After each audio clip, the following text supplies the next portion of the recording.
Beyond 3D. Saturday evening in and around the peninsula. Welcome to this week's edition of Beyond 3D. Matthew and Clint sitting here in Studio 2 at RWP 98.7, 98.3, hoping everyone has had a fantastic prior week. How is it going, Clint? Permission to approach the bench, Your Honour. Approach. Thank you. Can I say a quick hello? Indeed. We don't normally do this, but I'd like to say hello this evening to Eric Roussac. And Eric has taken the time to stop by our Facebook page. Nice. And contribute to our show. So thank you for that, Eric. Really appreciate that. Really last week. Your contribution was wonderful. Excellent. What else is going on? Oh, please. I don't know where to start. It's the same deal every week. Every week, yeah. Every week it's the same deal. Drives you nuts out there if you're not careful. I think this week it's really interesting. Something happened on Thursday morning, and I was pleasantly surprised, shall we say. Oh, this could go anywhere. Yeah. Two things from our favorite person. Do? The first one is, he who shall not be named, has come out and ordered a complete disclosure of UFO data kept by the CIA in Area 51. Funny you say that, Matthew. Have a look at what's on my laptop. It's the same thing that's on the computer screen I'm looking at. Santa Monica Observer. Yeah. Let's talk about this. This is outrageous. If it could come true, it'd be even funnier. I find it fortuitous that this has come out at the same time that Dr. Stephen Greer is releasing his movie. Unacknowledged.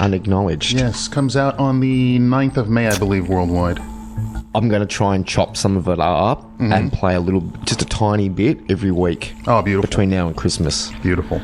That ought to be really good. It's gotten the people who have seen it early have gotten some very good things to say about it. There's a lot of good things to say about it, and I think it's going to be a game changer. Excellent. But this Trump orders complete disclosure. Yeah, well, it's interesting because in the Observer in Santa Monica, California, that is, the newspaper, they have a picture of the sea anomaly on the Baltic Sea floor. Now, anybody who doesn't know anything about this sea anomaly... We have to put a picture up of this on the Facebook page. Yes, it's been there for quite some time. Oh, yeah. Years and years. Yep. And they cannot get anywhere near it because all electrical equipment malfunction every time they go down near it. I did happen to see one photograph, and it depicted a diver actually trying to approach. And you don't really get the scale of this thing when you just see the photograph. What you have to remember is you're looking at something that's 60 meters in diameter. So you're looking at something that's the size of half the MCG footy ground ball field. The shape of it looks like the Millennium Falcon. Yes, it does. Just a little bit. It does indeed. But that's sitting on the bottom of the Baltic Sea. Yeah. Having a holiday, bit of a dirt nap. Been for a while, yeah. It's been there for a while. Yeah, but the fact that Trump wants to open the files on it... I thought that was very interesting. Very interesting indeed. I don't think any president has ever come out and said CIA, FBI, NSA release all documentation. Yeah, like they will. I really don't think that'll happen. They will come up with redacted upon redacted upon redacted information. It'd be very difficult for anybody to make heads or tails of it, in my opinion. The thing is, though, you've got a dual narrative running at the same time with Greer's documentary. When you've got five-star generals in that documentary saying that it's all true. The CIA, NSA, and the FBI cannot turn around and say to Trump, this is what limited information we've got. They can't. But under national security? Yeah, it's national security time's over. There's no national security for this. This is a worldwide issue. There's something else I can put up on the Facebook page. I was sent a blurb about secret bases. Facebook Beyond 3-D. Exactly. And it was very interesting because what it listed was certain bases around the world, the head of the base, and the amount of personnel. You were going to look that up for me last year. Well, I found a few things. You finally found it? Yeah, and I put something in. Now, when you look at this, there is an anomaly, so to speak, in the picture that we're going to put up on the Facebook page. everyone from Australia will automatically know what the anomaly is. And as a matter of fact, anybody that has looked at any kind of, let's say conspiracy theories out there will automatically see this anomaly as well. But it's nothing big. What I will tell you is this. On every base they talk about, personnel and the leaders are listed except for one. And the one where it is not listed as far as numbers of personnel and who the leader of the facility is the infamous Pine Gap. Which I found very interesting indeed. And the rule is, if you are in charge of Pine Gap, your name cannot be revealed until 2 to 3 years, I believe, after you leave the post. Things that make you go, Exactly. So there's a whole lot going on with this, and I thought that was really interesting because of all people, the last person on Earth I thought that would decide that, let's release all this information on otherworldly objects, so to speak, would be Trump. I wouldn't think that, but hey, that's what's going on. The Baltic Sea anomaly has been confirmed by the CIA that it really is a crashed alien UFO submersible. That wouldn't surprise me in the least. All you have to do is look at the doggone thing. I know, it can't be anything else but. And the other thing that's starting to happen as well is guys that are out there that do a lot of tireless work, and you would know this because you know about Photoshop and CGI and these things. There are guys that are looking at the old Apollo moon photographs and are doing quite a bit of work to reveal what actually has been redacted out of those photos. Each frame. It's amazing what they've taken out of these photos, and some of them. I looked at one a couple of days ago, and it literally, when the person described what you were looking at, you went, "Oh yeah!" It was like hiding in plain view. Fascinating stuff, and you can actually see where it was almost smudged out.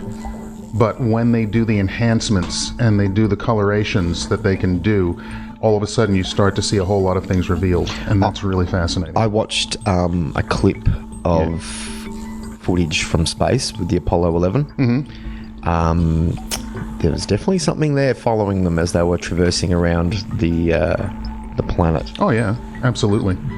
But there's a person called StreetCap1 on YouTube, and he does these little 1-minute, 2-minute YouTube videos.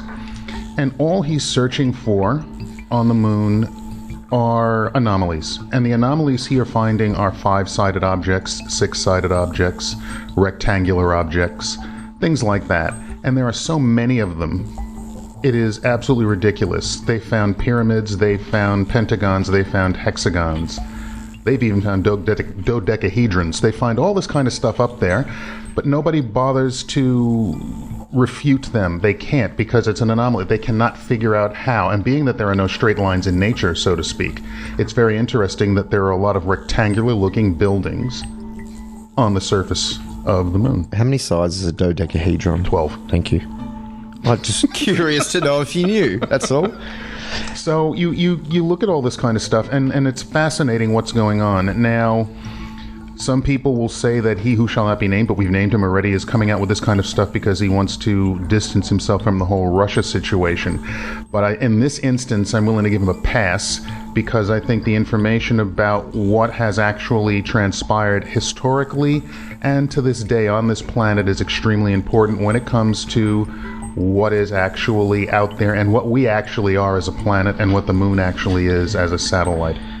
Disclosure is disclosure. It doesn't matter who releases the information. Because the information is there, it's just a matter of revealing it to the public. I would like to have seen Obama being the disclosure president. Yeah, it would have been nice. It would have been nice because the man has poise and he has grace and he has class. Yeah, well, class as opposed to no class, but what are you going to do? Which is why I kind of find it just a little bit... well, to be perfect, let's put it this way. I know I say disclosure is disclosure, but I'd rather it didn't come from him. Yeah, but the fact of the matter is, if this does come to fruition, that's the way it is. Obama had his chance, and he didn't do it. Or did he? We're not privy to what goes on in the White House. Well, look, they did a few little hidden things on the so-called late-night shows in the United States where they asked Clinton, they asked Bush, and they asked Obama about this. And quite frankly, they all had their chance. I don't think they were threatened. It would be really interesting if they were, but I don't think that's the situation. I just think they decided to play the game. I've heard testimony that Obama was going to be put through a wood chipper if he even mentioned it. Well, anything is possible, guys. Anything indeed is possible. We will return in a moment. Beyond 3D. Welcome back to Beyond 3D tonight, Saturday night, Matt. Yes, indeed. I'm still looking at this Baltic anomaly, and I just love looking at it because I dare any of you to look at this thing which is sitting at the bottom of the Baltic Sea and say it's a natural formation. Or a lot of shipping containers all overboard together in a cluster on the bottom of the ocean that magically turn off all scientific equipment when they approach the area. Yeah, I'm just... go, I dare you. Go ahead. Take a look at it and I dare you. You won't be able to. Fact. That's just the way it goes. But it's a really good thing. Hopefully, between Stephen Greer's movie and between this announcement in the Santa Monica paper, we will start to get more information. We're starting to get it now, being that NASA is coming out with more exoplanets, being that they're saying that they have found... how do you put it? Cellular, biological, small, single-cell, protozoa, amoeba kind of stuff life on some of these planets going around Saturn. Drip. Yeah, drip feeding us. Drip. Yeah, well, let's open the spigot. Drip. And let the information flow. NASA's drip feeding. Trump's just dropped a bomb on the damn wall. Well, that's the way he is. I if you look know. at everything he does, that's the way he goes. Subtle as a sledgehammer. Tell me about it. The other thing, and this is nothing to do with this, but I have to mention this because the fact of the matter is, if this thing could go through in the form they just announced it this week, hell, I'd vote for the guy in 2020. Who? Trump. Go away. I'll tell you what it is, though. You have to put it in context here. I know you're going to go down the road of he's good for change. He's holding up a mirror to American society and showing them how ugly they all are. If you had apoplexy tomorrow, so be it. I'm not worried about that. What I'm saying is his tax plan. Oh, yeah. If that could get through... That's his tax plan. Yeah, for himself. But no. If that could get through... First of all, half the people would die from shock because it would actually help people. Can I ask a question? How have we segued onto Trump's tax from amoebas? I wanted to. Okay. I wanted to. I didn't know that. We can get back to amoeba. Okay, go on.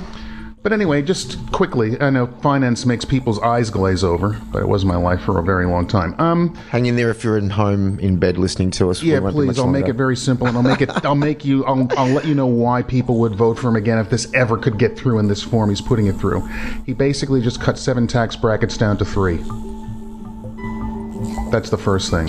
He'll chop the corporate tax rate by 20% from 35 down to 15. Gee, that doesn't benefit him at all, does it? No, not at all. Not at all. The next thing, he would eliminate all tax deductions except for mortgage interest and charitable contributions. Okay. So all those little loopholes will be gone. Okay. For all those big, beautiful Apple, IBM, Microsoft kind of companies that have billions upon trillions of dollars offshore, you would be allowed to repatriate your money after paying a one-time 2.9% tax on any monies you have offshore. So, allegedly, I haven't told you this before, but I'll tell you this now. I don't even know if anybody else in the world knows, but I'm going to say it. Allegedly, Apple is on the cusp of purchasing Disney. Disney? Yes. Now you think about this. When they do that, they don't just purchase Disney. They purchase Marvel and Lucasfilms. Thank you. I went brain dead then. How dare I forget Lucasfilms and Lucasfilms. So could you imagine the next iPhone? Let's call it the iPhone 10. I know we're back at the 7s at the moment, or the 6s. Imagine the iPhone 10 coming out and it's in the shape of R2-D2. What a wonderful marketing ploy. Or put your favourite Disney princess on your iPhone. All that kind of stuff can start. What a great way to market to kids is to buy the company that's designed to entertain them. Good point. And they'd be able to bring all their money back. And they're able to bring all their money back. And only 2.9% taxes on that. That would be really, really interesting. And this is the most important two, my favorite two. I think they'd make that in the first opening weekend of any Star Wars film, wouldn't they? You probably would. I think so. Especially with the new one coming out in December, is it? Yes. It's always around my birthday, Star Wars film. There you go. Anyway, two more guys. Just bear with me. They're really simple.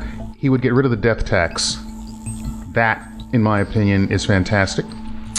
And most important, the United States would go to a territorial tax like every other country on planet Earth other than Eritrea. Where is Eritrea? Africa. Thank you. Northeast. You can't assume that people know. Yeah, okay, fair enough. But the fact of the matter is, every other country... we're in Australia here. If you decide to go and live in Hong Kong and you make money in Hong Kong, you pay Hong Kong tax. You don't have to worry about the fact that you have to deal with anything here. You pay where you live, except for those two countries. You put that through, as far as I'm concerned, he wouldn't have to worry about it. He'd get his 8 years. It won't go through, but literally, it would work very... Yes, and it is for the rich. That's for sure. It has nothing to do with the poor. Okay, hang on a minute. The majority of the population aren't rich, though. That's so this is a numbers game. Yes, of course it's a numbers game. Okay. Always. Okay. The numbers work for me. That's all that matters. Gordon Gekko. Greed is good. Greed is good. That's what these guys are doing. They're taking care of themselves more than anybody. But the fact of the matter is, if you could simplify things for people and you can repatriate all of that money, hey, not a bad idea. Which is why it probably won't go through. But that's the United States of America for you. If any politician openly published regularly what their budget and spending was in the mainstream media and created that unification of trust with the populace, there's a great way to get re-elected. Oh, you get re-elected, but the fact of the matter is it would be very hard because the powers that be and the lobbyists and everybody like that would be putting people up against you. They would be trying to, send a hooker over here and a little one over there to try to get you in a compromising position and take a photo of you. They'd try their best to stop you from getting reelected because you'd be doing the right thing by the people. But, hey, that's the way it is. We'll see how it goes. Anytime you get something like this where it would actually simplify a system and people would actually be happy with something, usually the politicians who are in the pocket of the lobbyists, which work for the corporations out there, probably will try their best to make it die on the vine, for lack of a better term. But anyway, those are the two little goodies that He Who Shall Not Be Named was doing this week that have come out. One of them I really, really love, which is finally UFOs and ET disclosure. The other one I love as well, but it has a pipe... It has, what's it called? An ice cube's chance in hell of getting through. But if it did get through, wow. Would be amazing. There's still a chance. There is a chance, and it'll probably go through in some form, but they'll adjust the numbers. They'll adjust the numbers upward, and yeah, that's the thing. But hey, it's been interesting as far as that goes this week. But what we're going to have to get into after the break coming up, we're going to have to get into what I think is very important, and that is the entire disclosure movement around UFOs. We do have to really delve into that a little bit more because it is extremely important. Because the two stories, even though they may seem diametrically opposed to each other, actually work well together when it comes to what would happen as far as fossil fuels and what would happen as far as emissions once people know exactly what is going on here and they actually bring out the technologies that could also be brought about and brought out. All those little Indiana Jones warehouse hidden goodies that could also be brought out under something like this. I think that would be very important to look into. I just broke my pen again. Senior Orange, yes, was speaking to the astronauts on the International Space Station. Oh yeah, last Monday, and in his speech he said, "Did he make wee-wee jokes?" I can't take him seriously, Matt. That's the whole point. I struggle at best of times. I know. So you just derailed me. Anyway, he said that we stand at the birth of a new millennium, ready to unlock the mysteries of space, to free the Earth from miseries of disease, and to harness the energies, industries, and technologies of tomorrow. I can guarantee you he didn't write that. Oh, he didn't write that? No, God, no. He couldn't spell half of that. You kidding?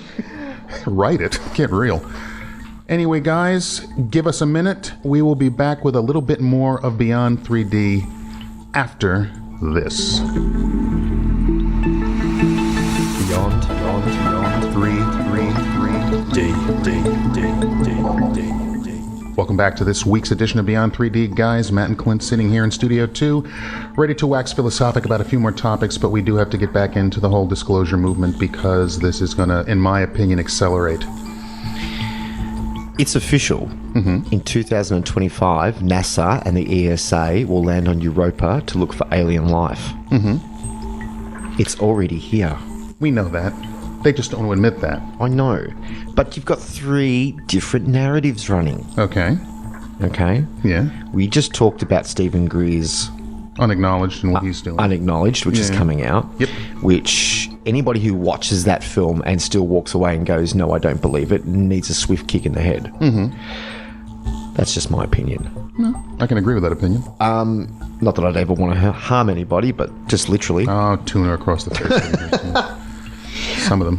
Trump's coming out saying he wants all CIA, FBI, and NSA information on UFOs. Oh, man, something just hit my head when you said that. Pushed into the public arena. Something just hit me when you said that. Go on, say it. They play word games. Yes, I know. So if you say FBI, CIA, and NSA, yes, they'll just reclassify it all under some other 3-letter agency. I could just see it happening. The NQR department. Unbelievable. Yeah, not quite right. Oh, man, that just hit me in the head. That's what they would do. They'd try to switch it to some other department real quick or reclassify it. And then you've got the other narrative, the third narrative, which is NASA saying we're off into space to hopefully look for something that might be alive. They already know it. That just bugs me. No, actually, you know what? It doesn't bug me when NASA says stuff like that, or even the government. What bugs me are the skeptics. The flat earthers. Yeah, them too. That's what really bugs me, because they are just so myopic when it comes to this matter. Oh, it's frustrating to know that... It's because you're changing their belief system. That's all. Yeah, well... Some people don't like their belief system changed, Matt. Yeah, well, the thing... You know what it is? If they were to be standing in a field with 5 of their skeptic friends, and a ship were to come down through the clouds, series of lights, waggle its wings, so to speak, and then go back through the clouds, they wouldn't believe it. And even if they saw it, and if you filmed them seeing it, they would still come up with 80 million excuses. They would run through holograms, they would run through CGI, they would run through, it was just a trick of light and shadow. They would say everything except the fact that that could actually have been an entity, a ship or something coming down to say hello to them. It's almost as if, like with a magic trick, or being that Star Wars and everything is coming out, if you could force move a pencil across the table and have it levitate and move into somebody's hand, the first thing the skeptic would say after watching it happen is, do that again. Of course. Because they wouldn't believe their own eyes. Bugs me. Sometimes an experience, it can only happen once. There in the moment. Exactly. Okay. But they'd say do it again, and you couldn't do it, and they say, well, I can only do it once, and they go, well, then it didn't really happen. But they saw it. Why? How stupid can people be? You could see something like that, and they still just, that just drives me. Some people need more than just one sense. One of their senses working for a experience to have actually occurred. You could get all 5 senses working, and some of these guys still wouldn't believe it, in my opinion. You get all 6 senses working. That too. And they just don't get... And that's what is the most frustrating thing to me, bar none. But looking at this let's look at it from a holistic point of view. You have a so-called President of the United States wanting to release information and data on UFOs, UAPs, etc. You have one of the most preeminent lecturers, scholars in the field of ufology coming out with a new movie which would blow the lid off of a lot of the things that are hidden as well at the same time. And it's not a work of fiction. It's a factual documentary. Yeah. Yep. So you have that coming out at the same time. You also have a situation where you have a guy releasing tax information or changing the tax codes in the United States, at least, which will allow some of the largest companies that could be hiding a lot of the technologies that will take this planet forward. He's looking to give them a tax break and to say, come back home, repatriate. When you add those things together, what you can have is this statement you just read a little bit earlier, which was not written by Trump. But you can have that kind of thing going forward. So then the question for me, and the question I will ask you, Clint, is who would be against going forward like this? Democrats. Yep, I can agree with that. Democrats. Anybody who's going to be affected by the change. Mm-hmm. That's all. Most people would go, oh, this is amazing, Trump's going to do this, and they're going to throw him up on their shoulders like an old El Paso advert. Mm. You know, like that small Mexican child that everybody loves. Yeah, I do know that, yeah. Yeah, but, you know, you give people a tidbit of something that they're craving for, and they're going to forget all your past transgressions in the moment. They would. In the moment. They would.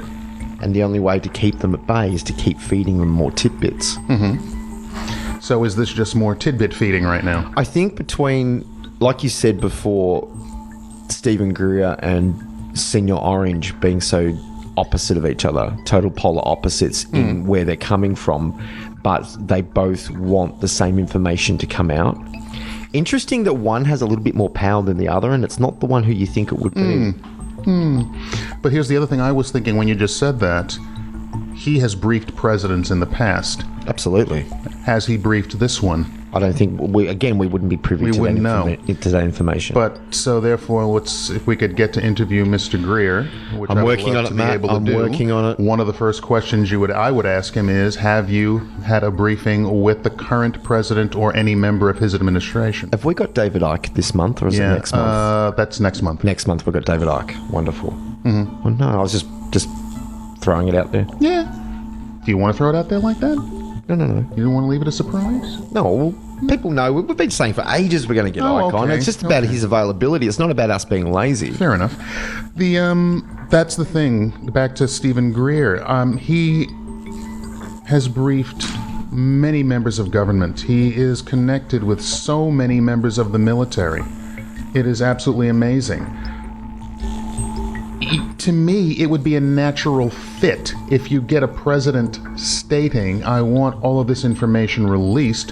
Why not go to a person who has been the source and the liaison between the military and the politicians and the public? That would be the perfect fit to me, which is why I would want to ask the question I would want to ask Stephen Greer is, have you been able to brief any member of the current administration? And the second question would be, did you brief any members of the Obama administration?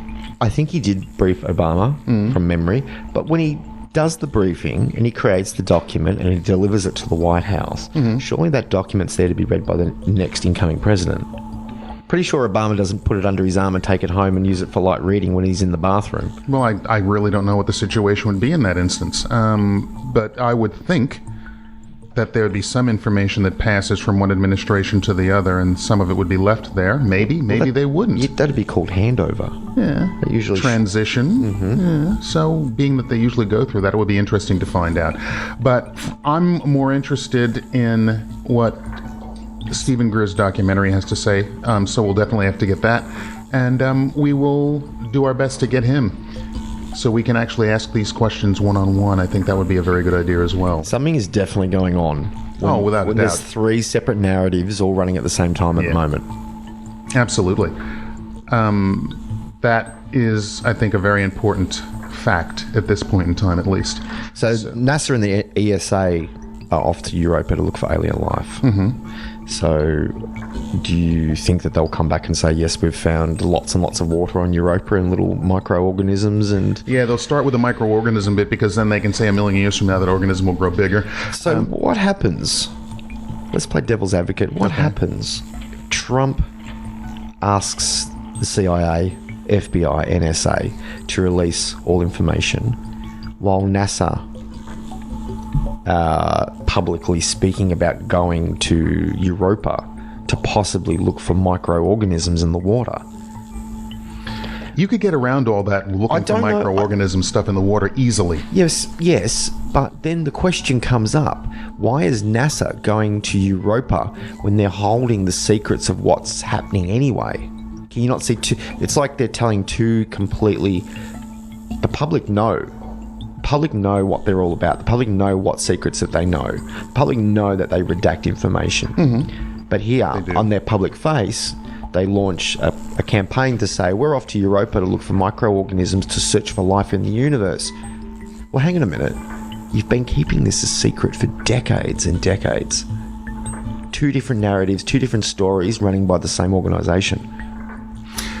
My way of looking at that is, even today, even though we may have started as a single cell organism and moved all the way up to the humanity we now know on this planet, there are still scientists that are studying single cell organisms. Yep. Okay. And therefore, hey, that puts, in my opinion, the evolution out the window, because if you evolved from that, there wouldn't be any of that anymore. But what they can say is we're looking for remnants of, what they could call stage A life forms, like single cell organisms on these planets. But we also know, based upon the pictures and the video we have from the moon and from Venus and from Saturn and from Mars, that humanoid life existed on these planets millions of years ago, and just like here, they've come and gone.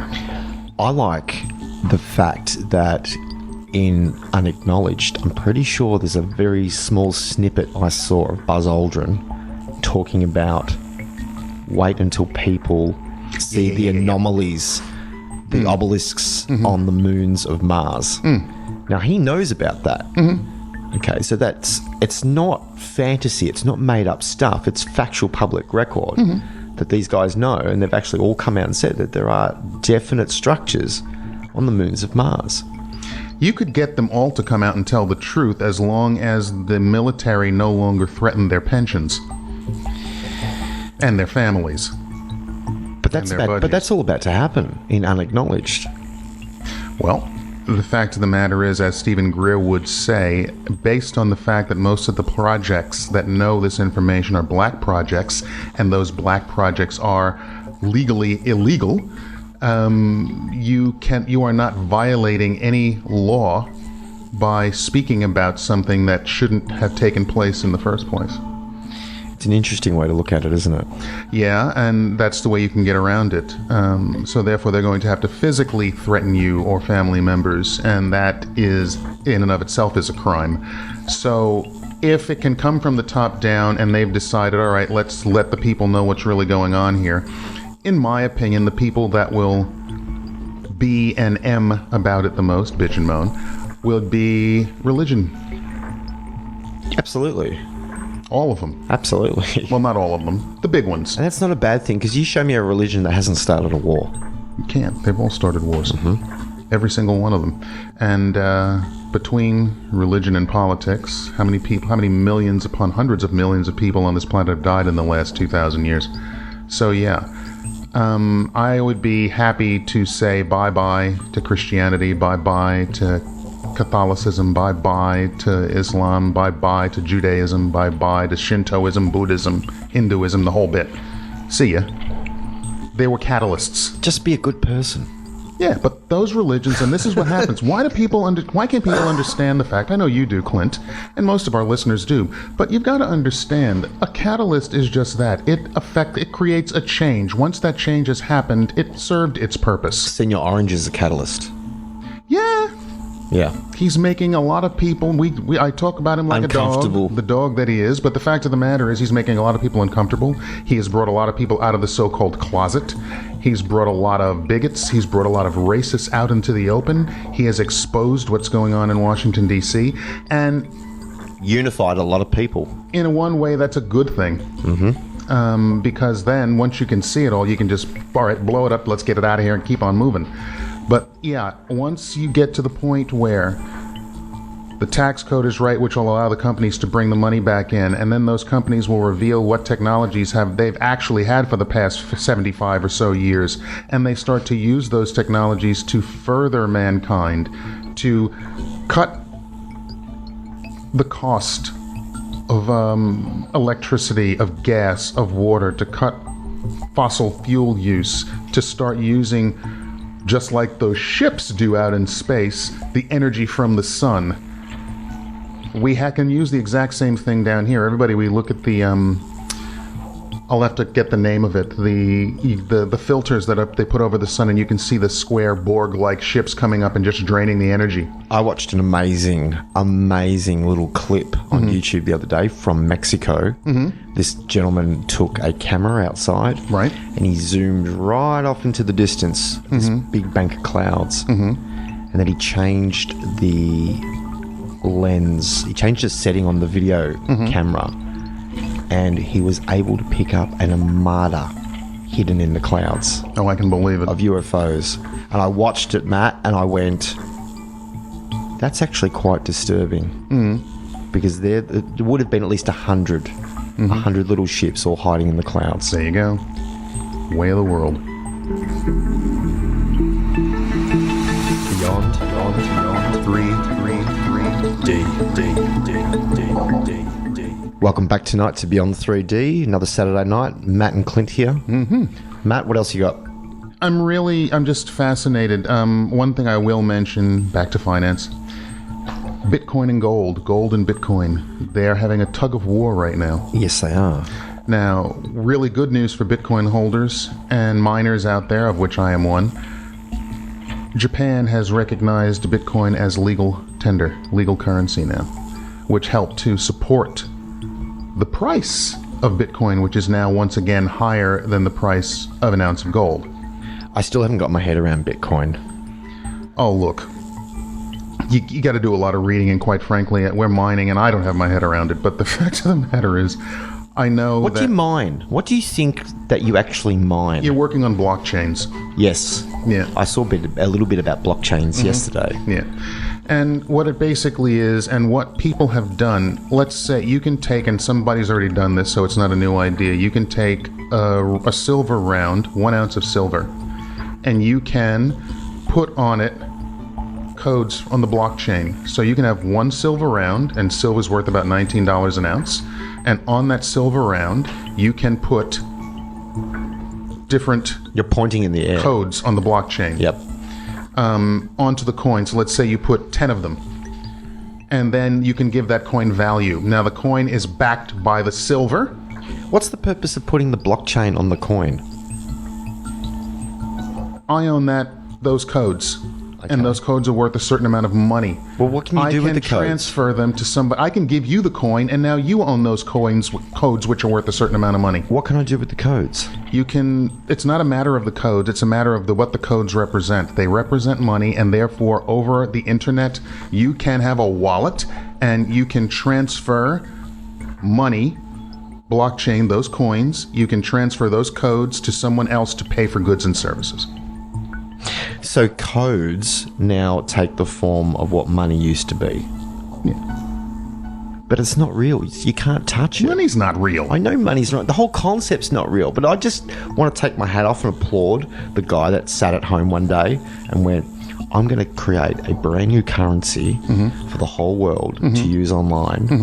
How would you even move that mountain? They did. I know. I just find it absolutely amazing because I still cannot get my head around it. And what's it been now? 4 years? Easily. Look, you take numbers. You take a series of numbers and letters and symbols, and you put 15 of them together, and that equals a code. It's like cracking a computer's password. I'm trying to still work out. I'm trying to get my head around, and I'm sure I'm not the only person in the world. I'm not. How this code represents a fiscal dollar value. Says who? There's only a certain amount of these that can be created. Yes, this sounds like a Pokemon game. Well, it probably is, actually, if you think about it. What are you doing? You're using your computer. Yep. And I'm using my computer. Yep. And my brother-in-law is using his computer. Yep. And we are all mining. What? Code. From where? From the ether. Yeah, see, you've got just about as much idea of how it works as I do. It's crazy, but it works. I know it works. There is very little information about how Bitcoin functions. People are getting together and they're forming they're getting these chains together, and each of these chains have a code, and based upon that code, it's worth a certain amount of physical dollars. Okay, so to speak. 5 years ago, Bitcoin didn't exist. Well, say a little bit longer, but anyway, yeah. Let's say 10 years ago, Bitcoin didn't exist. Yep. So these codes that people are mining, and I'll do that in inverted commas, didn't actually exist 10 years ago. Yep. So who created them? The guy.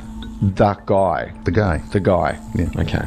The guy. Bitcoin just does my head in. You can create your own. Oh, no, you can't. You could have a Clint coin. No, that's... No. And you could start mine. You can put it on the net, and you can have people start buying them, and you can start trading in them, and you can start offering them to people and for goods and services. I don't think... I'm pretty sure... There's a bucket load of these coins, by the way. Don't think Australia would let you create a separate currency. They'd call it counterfeiting. They'd call it counterfeiting of some kind. Yeah, well, that's left to the government. They're the biggest counterfeiters on the planet. But yeah, there's a bucket load of them. We can do more research on them and find out more about them. But to be perfectly honest with you, you get a wallet, buy some Bitcoin, buy mining apparatus, get a server set up in your house, start mining the daggone things. You make about 3 Bitcoins a year, and what you want is you want them to go to $10,000 a coin. This is almost parallel with the idea of creating and selling virtual real estate. You know what some virtual real... You do know what some virtual real estate goes for. No. Holy moly. Because, Matt, it's not real. Who would pay for something you can't see, touch, taste, or feel? Or hear? We can do a whole show on this later, but I can suffice it to say there are people who have built up worlds in these so-called... avatars in these so-called... What is it called? Virtual reality? Virtual reality worlds. And they sell for hundreds of thousands of dollars. I don't believe you. It's true. I know, I don't. It's true. I don't. Who would pay $100,000? Somebody with $100 million and has nothing better to do. For property that can be destroyed when you turn it off of the wall. Yep. I'll look it up for you. No, I don't know. I am telling you. I'm telling you. Am I really this far? I thought I was in the loop. I really didn't know I was this far out of the loop. I'm telling you. I'll say, let's see the most. I'll even put it into Google for you. I'll put it into Mr. Google, and you'll see how much it went for. It's amazing. Absolutely amazing. We can just call. We can. What's stopping me from getting a coder? Right. To create a virtual reality world, and I sell parts of it online. Nothing. That's the whole point. There's nothing stopping you. All right. I've just given all of Mornington Peninsula a nice little idea. No, here, let me just... It's virtual... No, not bit. It's a QWERTY keyboard. Yeah. You're looking it up. World... This isn't real. Prices. I remember when you told me you bought real estate on the moon. I did. Yes, I know. I still have it. 1,777 acres I've got. On the what part of the moon? Like, can you actually look at it, or is it on the backside? No, it's not on the backside of the moon. It's on the front side. I got the maps and everything like that. So you've seen your plot. Well, through a telescope, but it's very hard to move in on 1,777 acres from here. Virtual Realities, worldwide distributor. So, does that mean you own the mineral resources on your property as well? That's why I bought it. Okay. I can go up there and start go digging for something they have up there. Virtual Reality Realities. Welcome to Virtual Reality LLCs. I price from stations. I'm telling you, I saw one, and there's this game. There are games, and people have paid hundreds of thousands of dollars for virtual worlds. Your own planet, virtual planets. Yep. I'll put it in that way. That'll give me what I'm looking for. Virtual planet pricing. Okay. No, it's not. No, it's not, but it's okay. No, it's not. All right. Entropia Universe. What? Entropia Universe is a massively multiplayer online virtual universe designed by a Swedish software company called MindArc. I need to look up who the CEO is. What age he's retired at. Yeah, gotcha. Yeah. Anyway, Entropia Universe entered the Guinness World Records book in both 2004 and 2008 for the most expensive virtual world objects ever sold. In 2009, a virtual space station a popular destination, sold for $330,000. This was then eclipsed in November of 2010 when John Jacobs sold a club named Club Never Die for $635,000. This property was sold in chunks, with the largest sold for $335,000. Also of note, in 2014, Planet Arcadia started selling 200,000 Arcadia underground deeds valued at $5 each, making the underground deeds worth $1 million. Can you leverage off this virtual reality property with your bank? You would have to ask the guys that are trading this stuff for this kind of money. I knew I had seen this before. So you name a game. Star Wars Battlefront. That's a game that most people play out there that's a virtual reality game. Some people, what happens is, let's say you create a character and you've created worlds and all this kind of stuff. You can then take all the work, let's say you worked on this game for a year, you've built up gold, you've built up, you can then take that and you can sell your account to someone and they can take over everything you've done for a price. I've got the newspaper here. I go through the classifieds. I don't see anywhere in here where there's a virtual world for sale, Matt. I don't know where you would go to purchase virtual real estate. Well, that would have to be something we'd have to look into more. Cost to participates are in here. There's a whole lot of... Look, it really is weird, but there are people that look at... It's like anything. I worked on the floor I was a member of a stock exchange. You go down there to trade stocks, to trade options. People would not just trade that. People would trade memberships. They would buy a membership for $250,000, wait 2 or 3 years, all of a sudden it's worth $600,000, they would sell it. It would come back down the year after that to $450,000, they'd buy it back. It would go up, they'd sell it. Membership in what? On the stock exchange. Oh, Lord. You have to buy a membership? Yes. To buy money. Buy and trade stocks. Yeah. Well, to become a member of the exchange, yeah, you have to buy the membership. Do you know what happened here in Australia? No, but you're about to tell me after this break. Beyond 3D. Welcome back to Beyond 3D. Matt and Clint still here. I'm about to give Clint a little bit of a history lesson on the Australian Stock Exchange. The Australian Stock Exchange, Clint, was physical exchanges in Perth, in Sydney, in Melbourne, etc. You would go into a building. You'd put a coat on, you'd have a badge on, and you could trade shares. You could also trade your membership. It would be worth a certain value.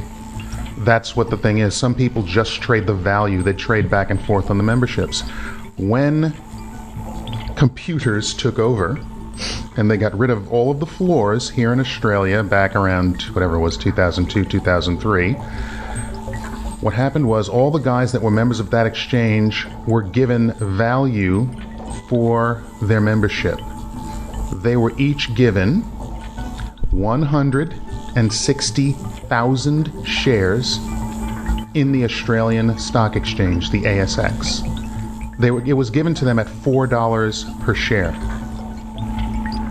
So, because they had a membership on that exchange and the company went listed as a public company, each one of those people got, $640,000. For doing what? Because they were a member of the exchange and owned a seat on that exchange. Does that not create an illusion of elitism?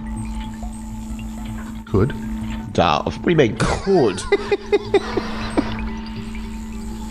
I don't know anybody who goes to work and gets that quantity of money just for having that position.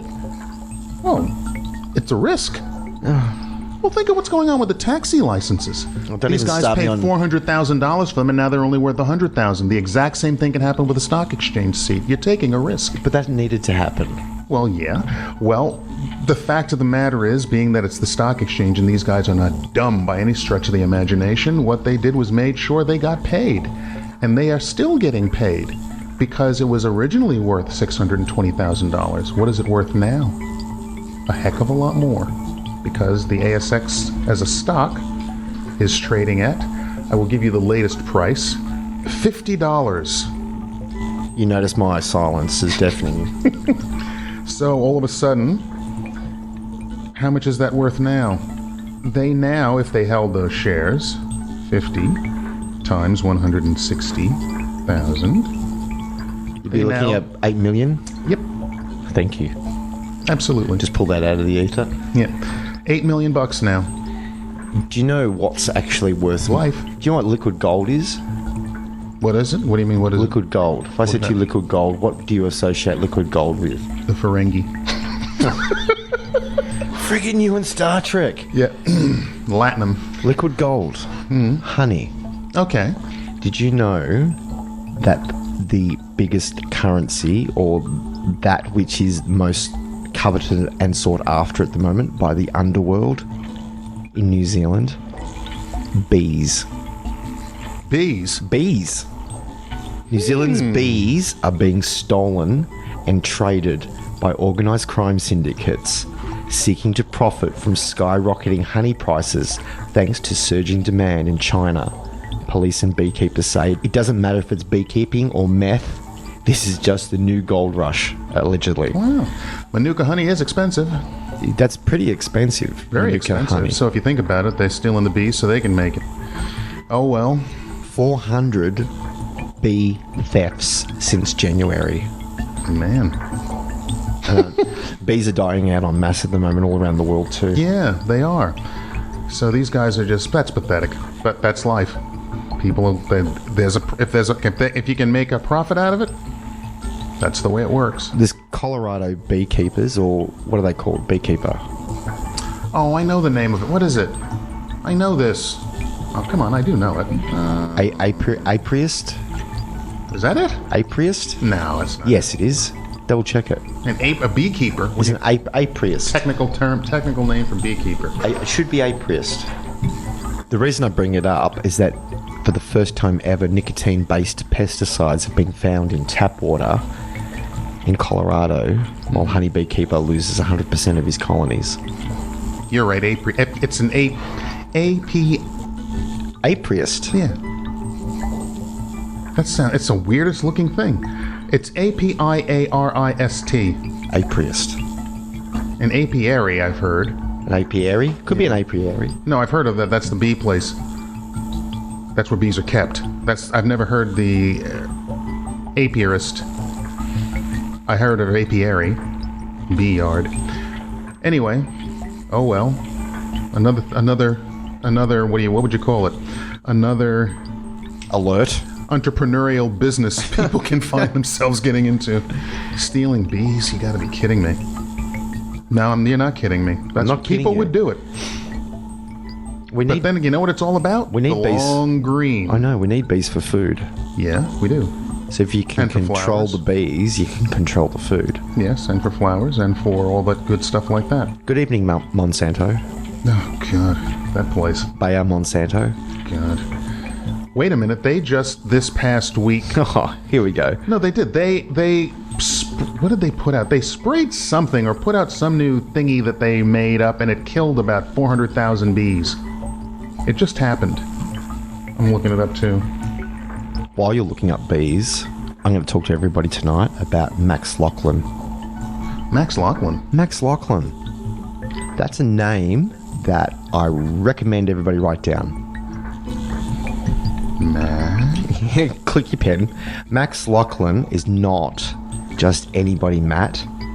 He has invented a free energy device. And he has come to the conclusion that CERN is destroying our universe and is responsible for the Mandela effect. I saw something this week. Ask me how old Max is. Uh-oh. How old is Max? 13 years old. 13? He's 13 years old, and he has developed and invented a free energy device at 13. And he has concluded with his theory that CERN destroyed our universe, and we're currently living in another universe that was parallel. Ooh, now that would be interesting. Because Max believes that some people just transitioned over across into the other universe just like you were blinking. That would be very interesting, because what if we are still seeing remnants of that destroyed universe when we look at Mars? not too faux pas how the physics there work with Mars being in our solar system, but does that all anchor itself to our reality? I don't know. No, well, this is what I'm asking you. I don't know. I'm just... You visit there often. Not that often anymore. Not Mars, anyway. No, that's very interesting, though. But there was something on CERN. I did read a blurb on CERN where a person that worked with them apologized for destroying 4 parallel universes. I did see a story on that this week. Can you imagine going home at night and saying, "Hi, honey, how was your day?" "Oh, yeah, I just destroyed 4 universes." That'd be funny. They're pathetic. All right, I'll look that one up. Just give me a moment. So do you know roughly what the Large Hadron Collider's been doing? Lately? Well, you said it's just destroyed 5 universes. It was 4, and it's now 5. What happens to all those universes, Matt, when they collapse? Is it just a flood on with everybody returning back to source? It's not processing. What I'm doing a search here to make sure this wasn't an article written by The Onion. Yeah, you wouldn't want to be serving up disinformation. Always check to make sure it's not Onion. We don't have enough time for me to search it through all the way, but what we're basically going to have to do is we're going to have to do some more research on CERN, Clint's favorite topic. I hate them. Yeah, I know you do. But quite frankly, if you have a young 13-year-old and he has created a free energy device... Max Laughlin. Hopefully he makes it to 14. Yes. The way some of these companies are out here. You know what? Isn't that really, really sad? I didn't even think about that because he was 13. Because he was 13 and a child, I didn't even contemplate that, but that is a sad reality of the world we live in. You're talking free energy? You're talking a lot of companies that would lose a lot of money. What's one 13-year-old?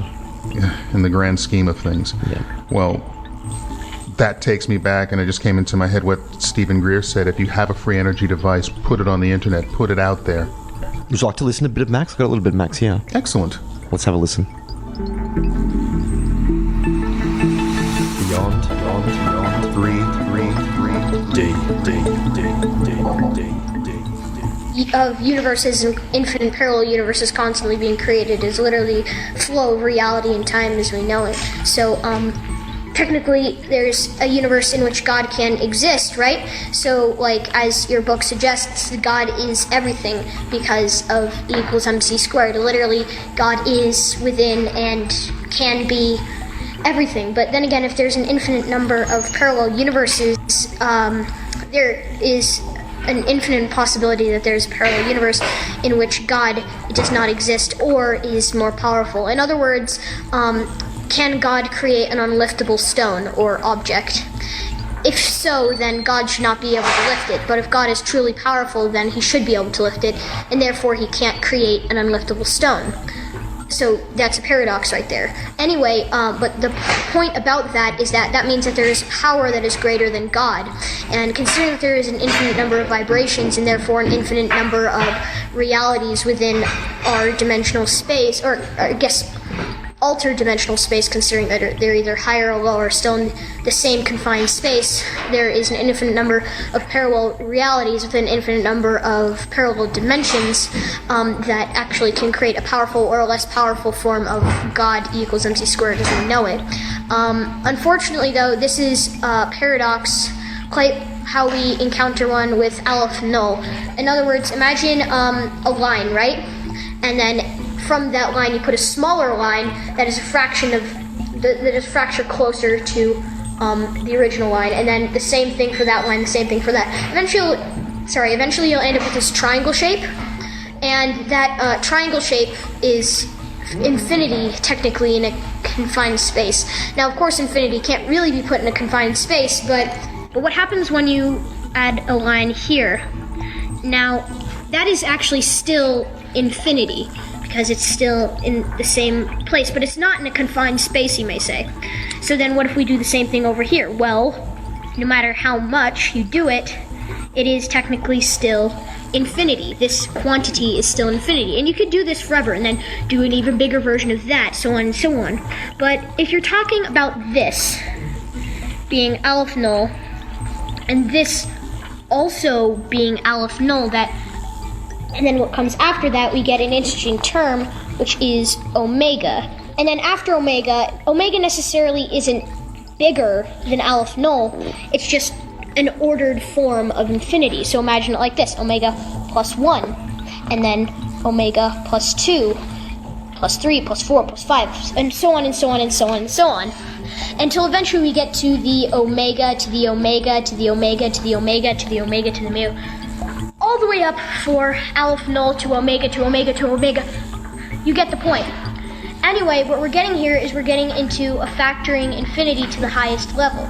And after that, eventually you get other facts like Trin and a whole bunch of other higher infinities. And a lot of theorists, such as myself, have believed to figure out these highest infinities to a point where we start to get to our cardinals. And after we get to our cardinals, we start to get to uncountable cardinals.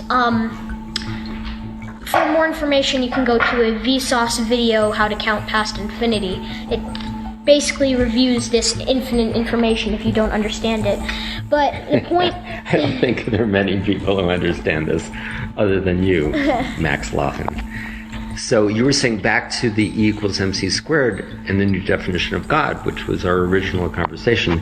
You're saying it's accurate, but you're saying it's not accurate. Right, so just like quantum physics and superposition, everything can be in a state of either positive and negative at the same time, rather than positive or negative, as we know in our mechanical classical world here. But that means that there's an infinite number of parallel universes in our multiverse, and there's an infinite number of these realities. And in each reality, as every electron spins an animator of an animator to an animator to an animator around a nuclei of an atom, we're catapulted into, an infinite number of alternate universes. Just imagine this is the start of the universe. This is our original timeline, right? But as soon as this starts, we are infinitely catapulted into an infinite number of parallel universes. And somewhere infinity down the line, here's our universe, right? And then we're constantly shifting into alternate universes as we speak. And that expansion of infinite universes is our reality as we know it in time. So therefore, if there are other universes, they're next to ours, and this actually relates to my theory of the Mandela effect and how the particle accelerator altered the weight of one electron and therefore destroyed our universe and shifted us into the universe that's directly next to it, and therefore things are different in this universe. So you believe that this thing that some people call the Mandela effect is actually real? Oh, absolutely real. Can you describe what it is for people who have never heard it before? Sure. So the Mandela effect is the effect of some people thought that Nelson Mandela died at a certain time, and other people remember it as a different time. And this goes for a lot of other things. Star Wars, classic videos, Mirror, Mirror on the Wall. Everybody knows that. Well, if you actually look back to the original film, it's not Mirror, Mirror on the Wall. It's Magic Mirror on the Wall. And some people actually... Which, of course, it's not. It's not, in right. the reality I grew up in. Right, exactly. And, I mean, some people in this reality, I guess, maybe didn't make it from our last reality, I'm thinking. I'm still trying to figure out why they don't remember it. And some people do. But anyway, though, that is the Mandela effect, and we are living in an alternate expansion of our universes. Even in my own scientific notes, I've found rewritten signatures and things that are a little bit different from originally what I wrote. So how did that actually happen? Let's take your notebook, or let's take Mirror, Mirror on the Wall, and like an old film, animated film. How did it actually change? Well, it never changed. We changed. You see, we were moving relative to our universe, and then our universe destroyed, so now the universe started to move, or I guess our parallel universes, our multiverse started to move parallel to us because it just destroyed everything. So technically, the universe didn't change, we did. So there are two studios, let's say the Disney studios. One studio, Studio A, creates a film that has Magic Mirror on the Wall. Another studio says Mirror, Mirror on the Wall. Is it two separate studios, or what happened? No, same studio, different timeline. Anyway, so as I said, Because I love that one, because everyone remembers Mirror, Mirror on the Wall. I mean, there's Everybody no does. one, and there's a whole Sally Field, you like me, you really, really like me, blah, blah, blah, and now build it, it's they you like will me. come, build it, he will come. The peace sign. Oh, really? I didn't know about that one. Oh yeah, there's so much. I have a record of all the ones that I've been able to Of course, match. of course you do. And some other stuff that I should tell you personally about later. Okay, can't Anyway, wait. so yeah, infinity down the line from our original timeline, where here's ours, and then of course this timeline is only moving forward because, well, the expansion of infinite number of realities behind it. But what happened was we made this universe sort of out of balance, and our universe, Because of the collider, the super collider? yeah, we altered the weight of a single electron, which I believe shifted us into a parallel universe, considering that we caused a chain reaction that could have catastrophically destroyed our universe. I mean, even when we thought about starting it, we thought our universe would implode, and then it didn't, and we're like, oh, it's okay. Well, maybe it did implode. We just instantly got shifted to another universe. And that's your belief? Right, in my belief. Of course, this is just a theory and it's still being developed. Okay. But yeah, maybe in that infinitely small moment of time, we were instantly shifted. Could it also be that there were some people at CERN who are kind of like quantum hackers, and they go, ooh, we have this little vulnerability in time-space continuum, and we're going to go in and we're going to pick these iconic moments in our civilization, you know, mirror, mirror on the wall, things like that, and we're going to change them just to screw up people's heads to realize that reality is not as they think it. That could be completely possible, although there's some stories, scary tales that occurred at CERN, supposedly, or that are set at CERN, dimensional beings or portals, whole bunch of other crazy stuff. And a lot of people believe they have to do that to consistently maintain our universe, or bridging two universes or dimensions even together. Now, anyway. Back to eternity. Right. Go ahead. So, when this universe was destroyed, then again, here's our progression of infinite expansion of parallel universes. And here's ours. When this one just destroyed itself, and as I said, there's an infinite number of parallel universes. That means there's an infinite possibility that everything contained within our infinite range happened, existed, will happen. For example, there's a reality where possibly maybe this world didn't even occur. Maybe there's a reality where our universe instantly started and then destroyed itself. There's an infinite number of possibilities. But Which however, is such an incredible thing to try to wrap your head around it, right? It's almost impossible. yeah, there's See, just the word infinity is almost impossible to really and completely then understand. again, there are higher levels of infinity, as you'll see in videos. Higher levels of infinity. So Yeah, infinity is not just infinity. There's variations there's on that higher theme. levels of infinity. There's smaller infinities, larger infinities. It's hard to wrap your mind around that there is something larger than everything. Beyond 3D. Welcome back tonight to Beyond the 3D. Matt, that was Max Laughlin. 13 years old, free energy, God bless him, and good luck, because he's going to need it. Max Laughlin talking about all things universes, CERN, Oh, look, these... Mandela effect, free energy, parallel realities. 13 years old. Yep. I still think that ultimately everything will work out in the wash, as they say, or come out in the wash. But I was looking at... I was watching a movie this week, the Wachowskis, what is it, Jupiter? Ascending.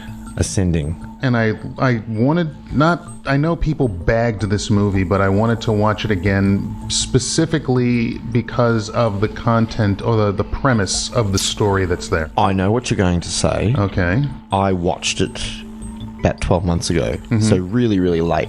Right. I was on the scene with Jupiter Ascending. Really cool film. lots of stuff happening in the film that's sort of schlock, what you would call schlock, but lots of really, really interesting narratives, information that you can see is hidden in a film as truth. Is that where you're going with this? Yeah, the whole Fountain of Youth, the whole harvesting of worlds, the whole fact that the worlds were seeded specifically for the harvesting of DNA material to keep those certain families, shall we say, young and vibrant and thriving. It was very interesting that, and I think the movie would have done better if they had concentrated more on that aspect of the story instead of the love story with Mila Kunis and what's the other dude's name? Channing Tatum. Channing Tatum, who's kind of like a hybrid man dog in this film. And that's the part of the film that for me was like schlock.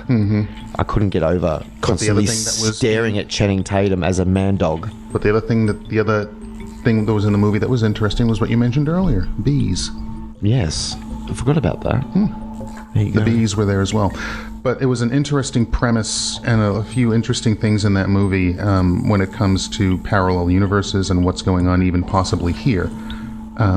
So guys, if you haven't seen it, go back, look at it again, but just look at it with an eye of discernment. Especially with the No pun intended. Especially with the Draco reptilians that are highlighted in this film. No need for them to be there in the way that they were. Very interesting.